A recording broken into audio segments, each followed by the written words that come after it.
Hi, and welcome to the Art of Film Funding. I'm your co-host, Claire Papin, along with writer-producer Carol Dean, author of the best-selling book, The Art of Film Funding, and host of this show. Carol is the president of From the Heart Productions, a nonprofit organization that has supported filmmakers with the Roy W. Dean Grant, fiscal sponsorship, education, and resources for over 30 years. Carol also teaches the Learn Producing class. Each class features an industry expert guest instructor and is designed to give the information, guidance, and support to become a successful producer. You can learn more about this class and all of From the Heart Productions offerings at FromTheHeartProductions.com.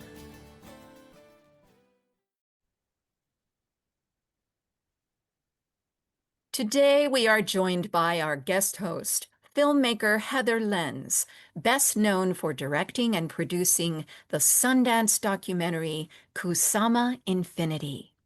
Our special guest today is documentary filmmaker Jonathan Berman, who began his career as a stock footage researcher and assistant editor. He's director and producer of The Shvitz, a film about the last traditional steambaths in New York. His film, My Friend Paul, about his relationship to his bipolar best friend, was produced for public television. Calling All Earthlings is an exploration of Joshua Tree and the area's UFO-inspired dome, the Integratron. Berman co-wrote the story for On the Run, featuring Michael Imperioli and John Ventimiglia, and produced the New York City music documentary Sabbath in Paradise, which featured Harvey Pekar and John Zorn. Today we'll discuss his film Commune, which is being released 20 years, re-released 20 years after it was made. Well, thank you so much, Claire, for the introduction, and thank you, Jonathan, for joining us today. In your own words, can you please tell us what Commune is about for anyone who's not familiar with it? Well, Commune follows the story of the Black Bear Ranch. Oh, and by the way, thanks for having me on your podcast. This is great. Oh, yes, our pleasure. And it follows the story of the Black Bear Ranch, was an early experiment in group living from 1968 and even on to today. And, you know, it's a story of what you come up against when you try to transform the world through who you're being and being with. Well, that's a good explanation. Do you mind also just sort of explaining how it is that folks ended up on this land, featured in this film, this group of people? Well, I don't want to give it away, Oh, but I okay. will give you some. Of course, I'll tell you some of it. I'm not sure if this is going to be out in time for our screenings in San Francisco Bay Area this weekend, which is the 12th through the 14th, and then we're in LA on the 18th, so people can see it for themselves.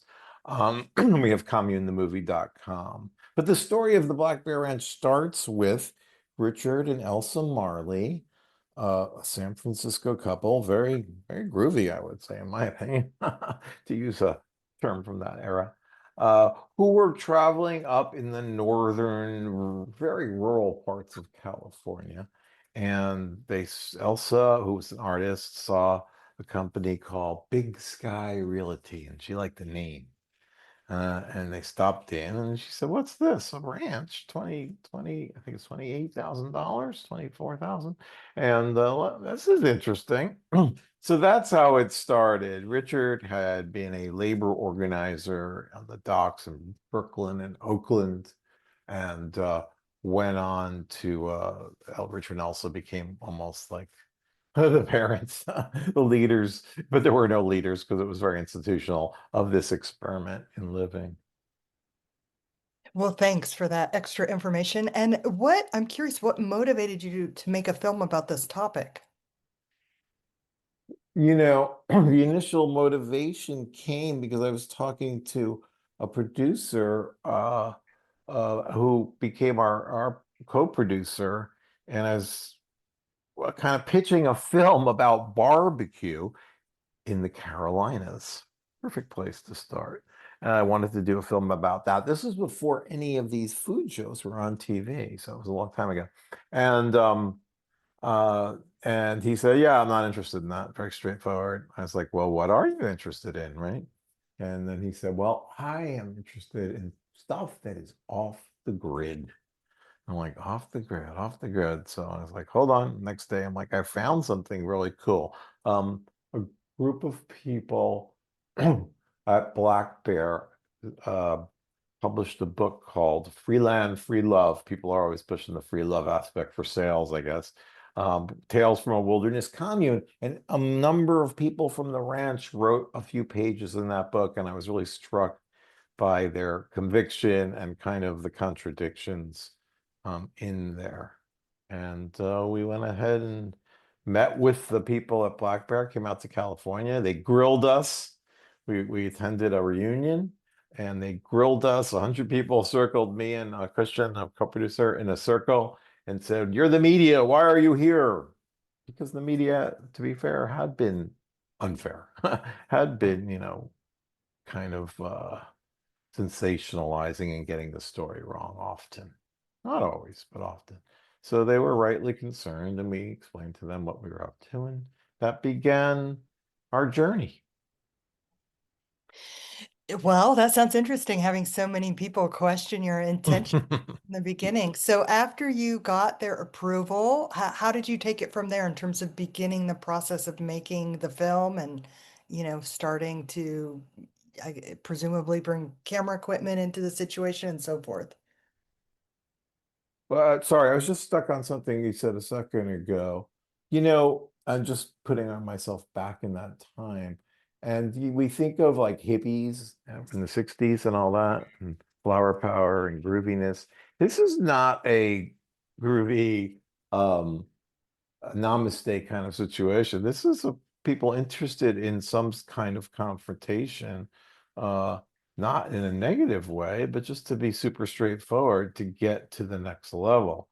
So I kind of appreciated that actually, that aspect of Black Bear. So you know what I mean? When we got there was no um passive aggressiveness to it. Like, who Hmm. are you? What do you want to do here? Which is why when people always say, "Oh," sometimes people will say New York City, people are rude or people are not nice. I'm like, "Oh, they're really nice. They seem a little rude to you, but just very straightforward." It's like, "What do you want? Can I help you? If not, bye." So it had that aspect to it, that initial meeting. Sorry, what was your next Oh, and then I was asking, so beyond that, after you got permission to make the film, what were the first steps you took? Yeah, it's interesting with a group that's more anarchistic than anything else. But I would say mostly benignly anarchistic, because we think of anarchism and the pejorative, definition of it is negative often, but in a good way. So the next step of making the film was starting to shoot, right? And a lot of research and a lot of connecting with the people. Because you say getting permission. I mean, getting permission from a group of anarchists, there's no such thing. And even it's like continues to this day with the screenings we're coming up with. We will have people there, I believe, from Black Bear, but it's like herding cats. It's really hard. Like they're coming, some are coming. It's not flaky, but it's just more like everybody's on their own path, and that was one of the challenges of the Black Bear Ranch. And, just to preface that, I'm not I guess I'm a little bit of an expert on it, but I didn't live there or anything. So I could speak more from the media making aspect. I know you're asking me those questions, but people did come there with different ideas of what this brave new world, oh, not brave new world, that's almost authoritarian in a way. But this new world would be like, and for some people, it was about, practicing the piano for 5 hours a day. That's what we need in the new world, right? To break through, we need art and music and other people it was about exploring sexuality and gender. And we have to get equality in gender, right? At this point, think back. I mean, you guys probably weren't born. I was barely born.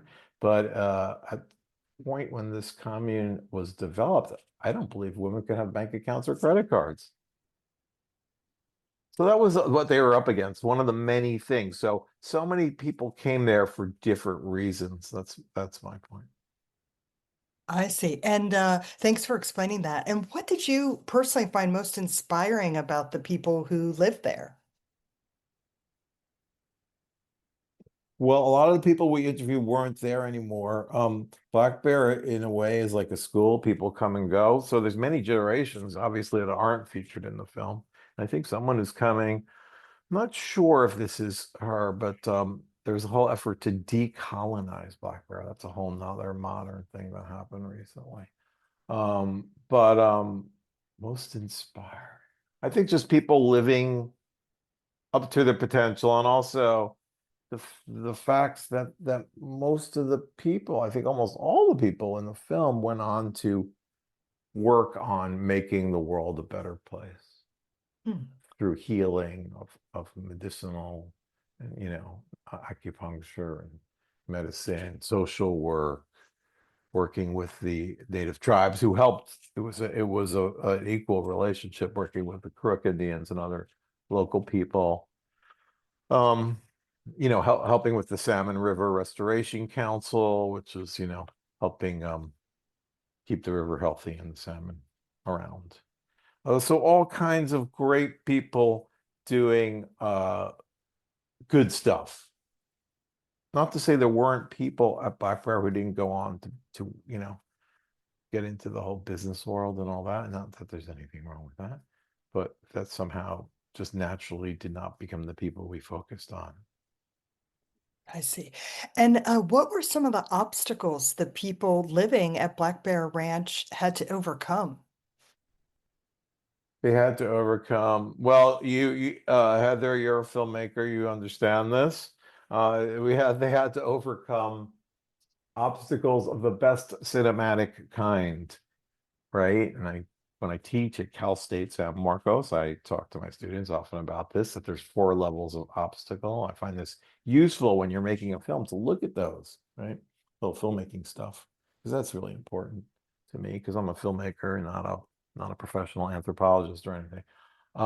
The first level is the physical. So you have a winter where you could die from it being cold and or not having food, or so they didn't know what they were doing. They were city people when they first went up to the remote wilderness in the late 60s.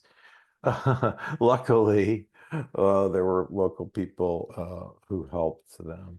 And then another level, of course, is interpersonal, right? As we were just talking about, your idea of the Brave New World is about having beautiful art. But like, why do you get to play the piano in your silk robe while I'm out the crops in the field? Because I'm into agriculture. But so there's that interpersonal conflict. You said obstacles, but I'm talking about obstacle conflict, very similar. And then you have the inner level. Like, the only problem with getting to Utopia is you drag this suitcase full of crud with you.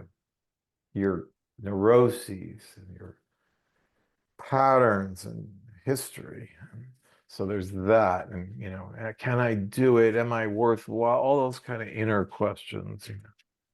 Should I be here? Oh no, I'm not, I'm antisocial. I shouldn't be here. There was one guy we interviewed who's not in the film. I don't think we filmed him though. And he was like a hermit, and he lived at Black Bear. He just lived in a cabin off in the woods. He was a writer.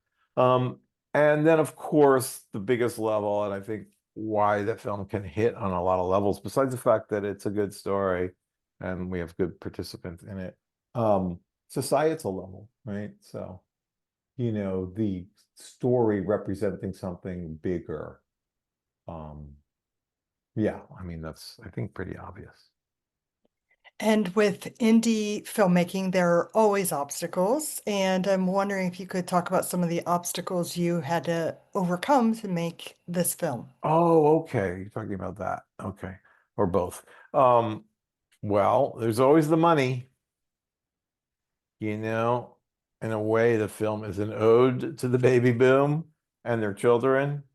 Uh, but I could also say that it was hard to raise money for a film that's dealing with what's perceived as maybe something social or maybe something old hat. You know, before this time, there hadn't really been films done on group living and cults and all that. Since that time, there's been a million. 2006 or 5 when it came out. So there's the fundraising. There is what we talked about before, getting people to buy in, to be in it. There was the editing process. You know, if you want conflict, become an independent filmmaker, right? All of it. Then we lucked out in that Slam Dance decided to show the film. It was my second film at Slam Dance, and that helped a lot because it brought it to the attention of some city slicker distributors who helped the film along too. I see. Well, since you brought up funding, how did you fund this film? We had some money from philanthropists, from what I remember, some from, we didn't get a lot of money, some from the New York State. You know, ironically, the film was totally almost, except for the shooting and you know, background research, a New York City production. We should have gotten a New York City film grant if I have those. I think I might have gotten some money from NISCA, New York State Council on the Arts. Yeah, and just individual philanthropists. I'd have to look at the credits. It's been a long time, Heather. Yeah. How did it end up being a New York production? I mean, because you're based in California and the story's in California, so how did that happen? Well, I actually am not based in California anymore, Oh, although I'm there part-time to be at uh, Cal State. uh-huh. And I am a New Yorker. I grew up there. I lived there for a long time. I And that's also, in my opinion, biased opinion, where you get the better. I mean, there's great filmmakers all over the world right now, right? But you get that whole tradition and community is more condensed and less commercial mm, in documentary filmmaking. So that's where we're editing. We're editing in a building that I knew we were in a cool building, but I didn't realize it was this cool. Like as we were editing, David Bowie's offices moved in. oh, And they took another floor in the building. We were on a art floor. It had been a garment factory, and they were still making garments in that building in Chinatown in New York. So yeah, I lived in New York on Third Avenue. We edited there. I think there's something to be said for not being at the place you're writing about. So if you want to write about America, go to Europe or Africa or something. You know, if you grew up here, just that removal, I think is helpful. This is, I think, why artists do artist colonies. well, this is all interesting insight. So going back to making the film, when you were interviewing people associated with Black Bear Ranch, what Mhm. notable differences did you find between the experiences of the people who were adults that chose to move there versus Mm, the people who were children that were raised there because that's where their parents decided to live? right, right. Good question. Yeah. Well, like in suburbia or other locations, there are a variety of experiences. Um, some of the children just became beautiful, you know, flowered into beautiful beings. No, it sounds like I'm winding up that the others didn't. No, some were like, hey, Aaron, who's the son of Richard and Elsa, was like, I want to go eat bacon and live down with the Indian family down the road. And they're like, okay. That was one aspect of the 60s that was bizarre, that like kids just almost have not in every person in the 60s for sure, but in the counterculture, kids were given a lot more leeway as we're winding into, you know, which turns tragic. But in this case, they said, okay, Aaron, go live with I forgot her name, the Indian lady down the road. And he did. And was not really so into it, you know. So it is something when you don't choose your home, but none of us do in a way, right? Or if you're new agey, we all do. We've chosen that. So, taking this a step further, as part of this documentary, you talked to people who belong to the Shiva Leela cult, who for a time stayed at Black Bear Ranch. Can you please describe their beliefs and comment on whether you've wrestled with any ethical concerns while interviewing them and deciding how to include them in the film? And the reason I said this is kind of taking off on the last question is because their beliefs also involved children, which I'll let you explain. Right. Absolutely. At this point, maybe at that point, have certainly struck me, but no ethical concerns in any way.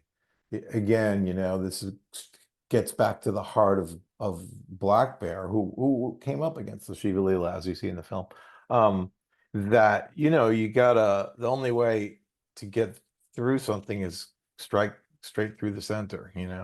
So I wanted to have them in the film because just for those of you who are listening who haven't seen the film yet, if you haven't, the Shiva Lila were a child worshiping cult that came to Black Bear and uh, kind of antagonized or engaged. When you engage with someone, you usually want to have their permission, but without permission, with the Black Bear people, and said, you guys are just bourgeoisie and you just want to get high while you have people babysit your kids in that, group setting where the kids maybe are raised together. Not sure about that. But and so I thought it would be super important. I thought it was pretty actually brave of the two participants in the Shiva Lila to come into the film. And I wanted to be empathetic, but still present this reality of, in my opinion, it being messed up. So I think that comes across pretty clearly, but I'm not out to do a number on anyone. I think you can be empathetic to your bad guy, right? When you're screenwriting, your bad guy better have some empathetic qualities, or you're right, or not. If you're writing a cartoon, if you're writing a more broad piece, but in general, if you can empathize with the dark forces, that's very helpful.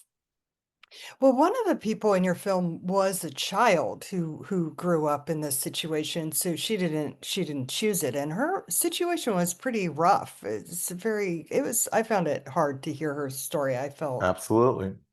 like it was a pretty tough childhood. So, yeah. And anyway, so moving forward, you've But touched. just wait, I don't want to move forward. I want to stay Okay, on this for a second, if that's okay, Heather. sure, sure. Yeah. So, I mean, this is the key to it, right? I mean, it's not flowers and sunshine, life. I mean, it is what you make it, I suppose, but you're right. Cecilia didn't have a choice. I thought it was very brave of her to talk about her experiences in the film, and has I saw a piece recently she did on public radio, I think, in San Francisco. So I think that's really important to share the dark and the light, because without the dark, there is no light. And I certainly would. Now, I believe there was a cut. I was talking to my co-producer, Christian Ettinger, and that there was a cut where we had a lot more Shiva Lila stuff in there, because it is fascinating, right? Uh, although horrible. But I think we lessened the amount of it to the point where there is some stuff might be slightly unclear, but you get the idea. But Hmm. yeah, if I make a film and there's no dark side, I'm in big trouble. Well, that's an interesting way to look at it.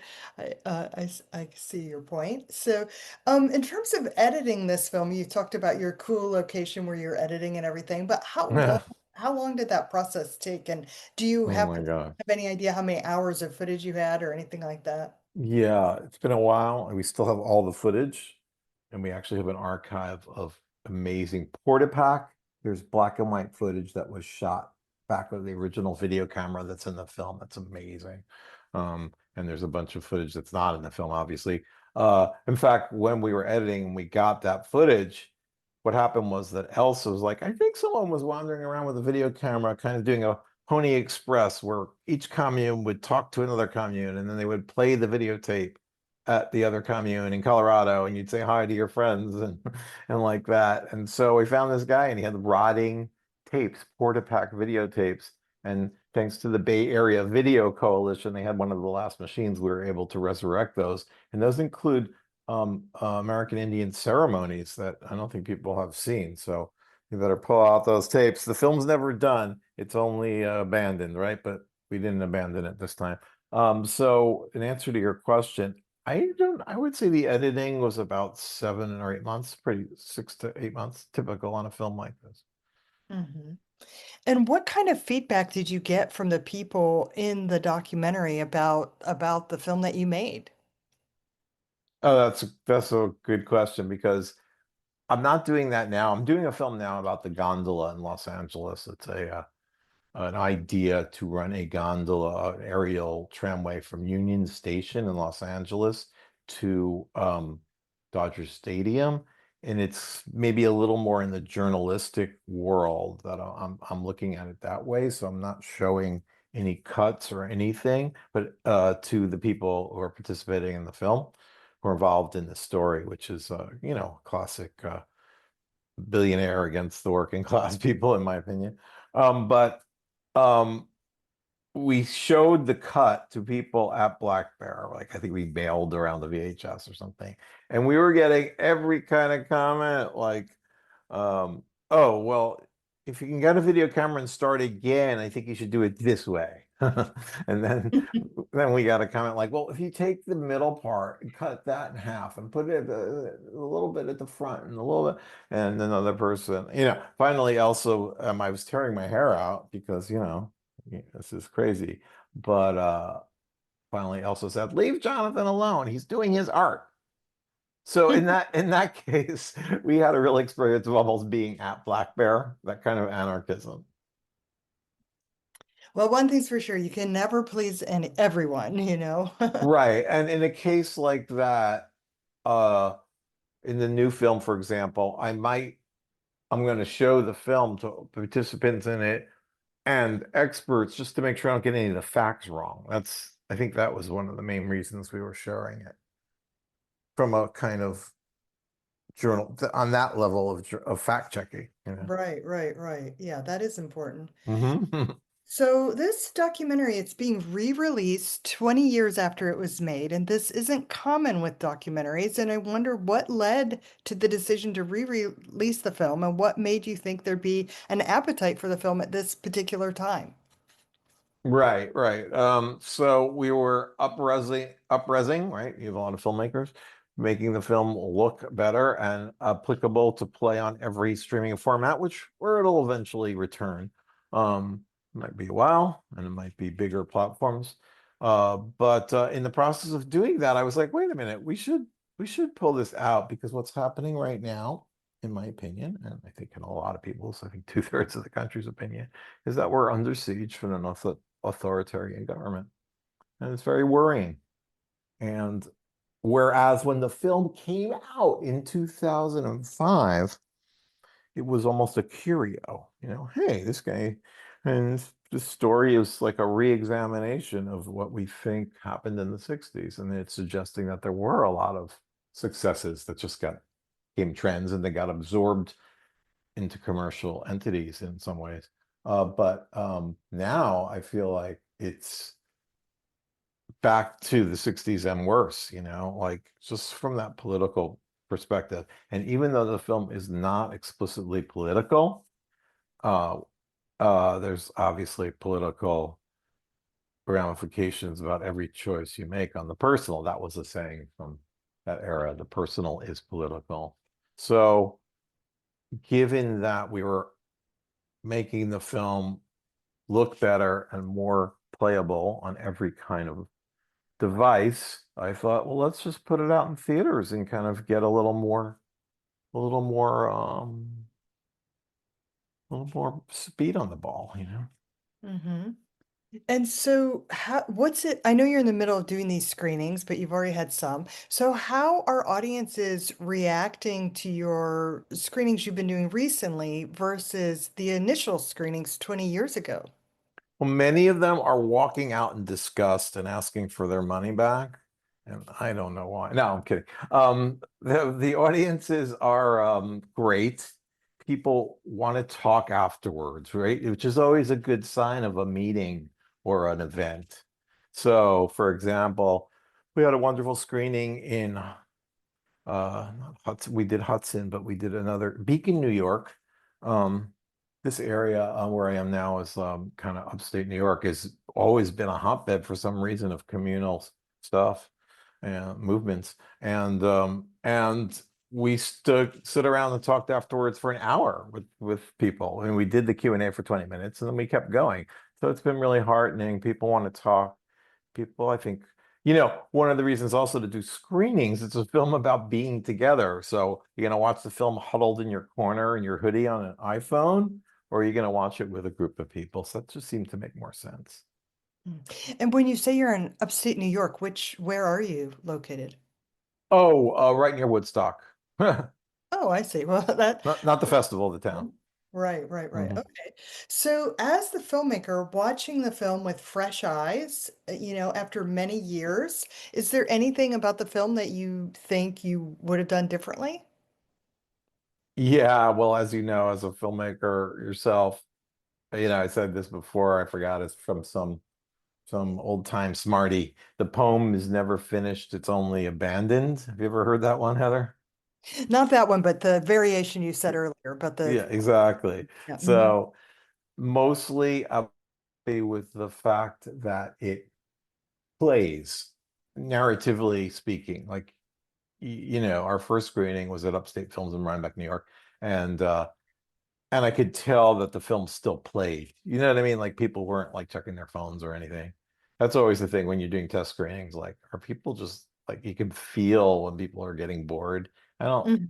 and that can be a strategy in filmmaking, boring people so they're so they hit another level, but that's not the way I do my films. So I was happy on that level. The things that I might change, I might add a couple of minutes to clarify the whole story of Cecilia and her mom, Meredith, because it's a little hazy, Cecilia's journey.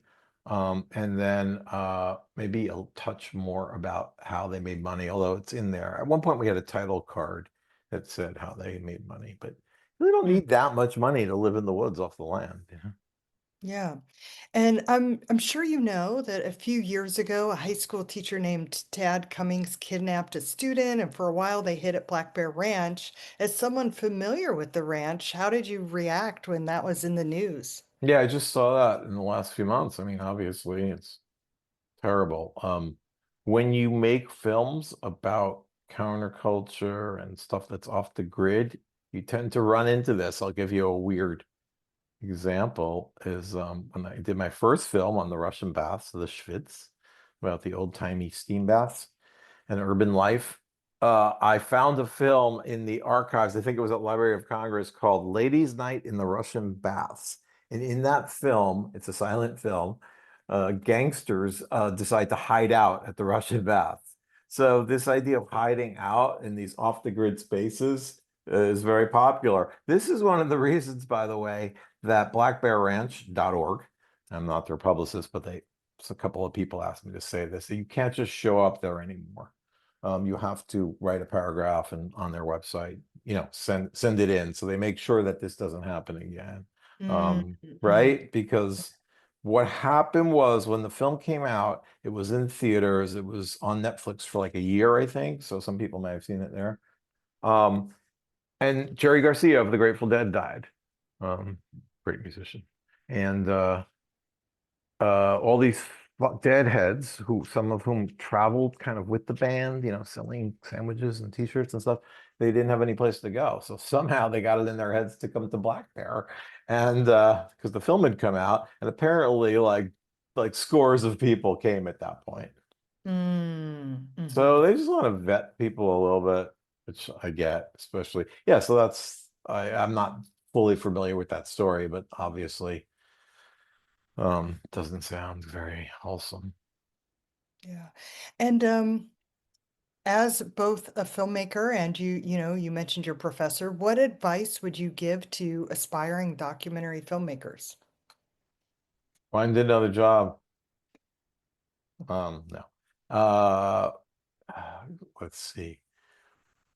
I guess the first thing is to live life, right? I think Werner Herzog talks about this too, or look at his life. He was like welding in factories.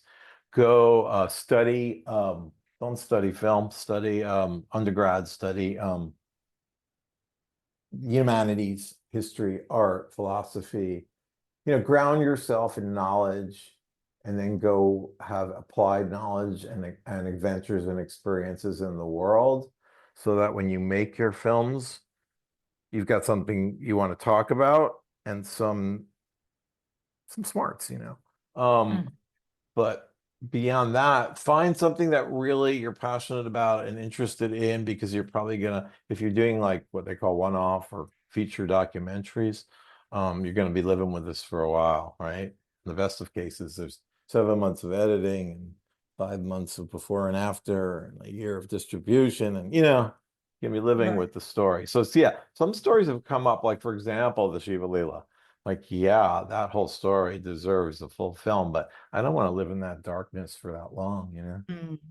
Yeah. Yeah, a lot of the true crime stuff to me also Right. is so depressing, and Hmm. I feel like, are we really just like training people how to commit more true crime by by focusing on all these horrible stories? But Or are we giving them an escape valve so they don't? I don't know about I that. don't know. But I it don't. is wild how the true crime thing is such a female-led genre. Yeah, Interesting. I don't quite understand that, but Yeah, me either. anyway, so for anyone in the audience who's interested in learning more about your film Commune, your career, can you please share your social media handles and your website? I know, you've mentioned the upcoming screenings, but of course, we're not exactly sure when people might listen to this. So I feel like if they could check your website, that'll be helpful. Yeah, if you go to communethemovie.com, that brings you to my website, which is called Open Signal Studios. And then you can click around and find out about the other films and about what I'm currently up to. And even if you have a story idea, you can get in touch with me there. There's a thing that says want to make a movie, and that Hmm, allows you to contact us. great. And is there anything I didn't ask you that you'd like to share? You didn't ask me that I'd like to share. Well, no, I think we're good. I mean, I was talking about Gondola. If anyone wants to be an executive producer of a film or get involved on a fiscal level, or they're friends with Johnny Depp and he wants to be in the film, executive producer type stuff, please let me know. This is, again, it's like a Davy and Goliath story of a billionaire up against the working class kids in Chinatown who think this gondola is a bad idea. Um, Mm, mm, and getting back to the whole thing about the good guy, bad guy stuff, I would love that if the people involved in the pro gondola side would talk in the film, but they really are keeping a very close lid on their communications, unfortunately. But when we have a cut, we will show it to them, and hopefully they'll join in, because the original idea to do something like that is pretty wild and pretty cool. So again, I want to be able to be fair and show both sides, or all sides. There's always more than two, right? So yeah, if anyone's interested in getting involved and learning filmmaking from a filmmaker, that's one way. Also, I need interns all the time. You don't, as you know, you don't make films. I mean, some people do solo, but you always want to have like a team. You just can't do it all yourself. Like last night, I was struggling with doing, because my intern went back to college. I was struggling with Photoshop. I'm like, God, every time this comes up, I'm like, I gotta take a course on Photoshop. Even better is having some people who really are good at it. hmm. And do So, you, yeah. you mentioned it at the beginning, but could you just tell us again when and where your upcoming screenings are happening? Sure. Coming up very soon, in 2 days actually, is well, from the date of this recording, September 12th, 2025. It will be a series of 3 special screenings in the Bay Area. Really exciting, because that's kind of like the home of the Commune story, right? It's where it all started. And the first one in San Rafael in the evening of Friday, 12th, and then 2 matinees, one in Sebastopol, where I've never been. It's really exciting, beautiful Northern California stuff. And then Northern, yeah. And then the last one there is in Berkeley on the 12th. And then we're going to be down in LA at this really cool place. Someone could make a great film about this. Called the Philosophical Research Society, started by Manly Hall, probably 100 years ago. And that was like a kind of from that world of theosophy and all those great wild movements into personal growth and spirituality. So there's a building that's historic with this amazing library, and we're showing it there on the evening of the 18th. And we have special guests and all these people from Black Bear, people from other communes. So it's going to be pretty wild. Well, cool. Well, thank you so much for Thank your you. generosity, sharing all of this information and taking time out of your schedule to join us. Yeah, so thank you. Thank you, Heather. Okay, and thanks everyone for listening.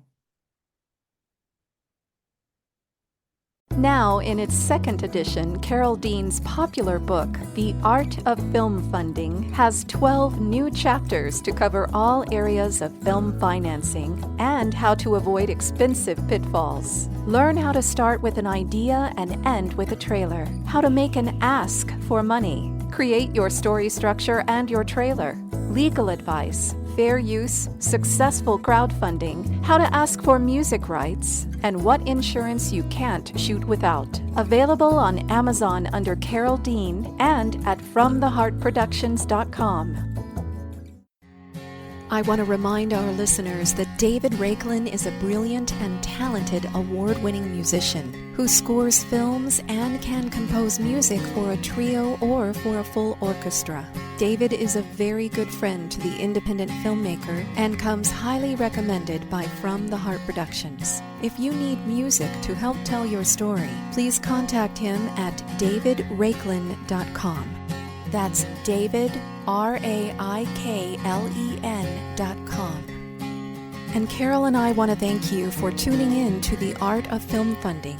Please visit our website at FromTheHeartProductions.com. You can also find us on Facebook and Twitter. Good luck with your films, everyone.